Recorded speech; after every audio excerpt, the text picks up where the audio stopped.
In 1993, I was married and had a first child, and I was trying to get into a actual home instead of renting. And it seemed like all the houses that we looked at were way too expensive for us to purchase. So I looked at building alternatives to be able to shave the cost of a home. And I took architectural and mechanical drafting in school, and I sat down and started drafting out what I thought would work.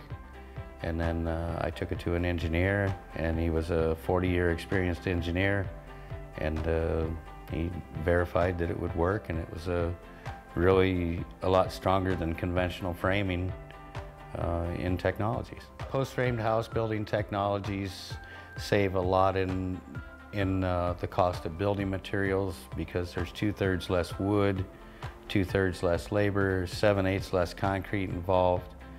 They don't require a basement, a slab, or a frost-free footing wall to build. We started the Affordable Home Builders Company in 2015.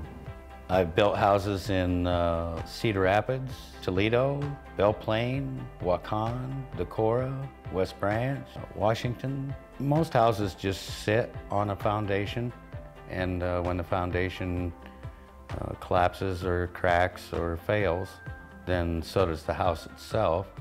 Well, post-framed housing doesn't require a basement or a slab or a footing wall that the house rests on. I guess a way to look at something would be such as a large wooden roller coaster, or a big bridge like the 380 bridge, the Iowa Realty building downtown Cedar Rapids, or any parking ramp. The reason that they build them that way is so they can sustain large amounts of load and transfer it back down into the ground on a footing.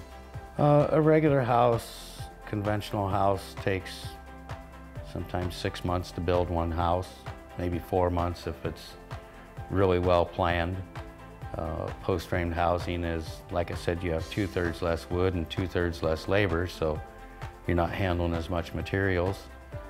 You don't have to have the basement, of course, which is a traumatic cost in the effect of the amount of what the house will cost when it's done, and we don't have that cost. Right now, I think for us to build a complete house from start to finish, usually around 40 to 45 days. A lot of the people that we built for, a couple of them were bankrupt from floods when we'd met them, and nobody else would consider building for them.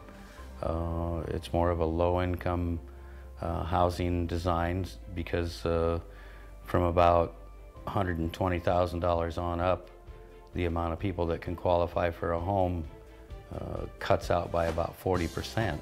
We purchased some land in Toledo, Iowa, and we've met a few people in Toledo, Iowa that own land that's just been sitting, and we spoke to them about this technology and how it would benefit the communities, and giving people equity on the home, which is really hard to find when you move into a new house. And we're going to develop the land that we have, plus other people's land that's sitting vacant.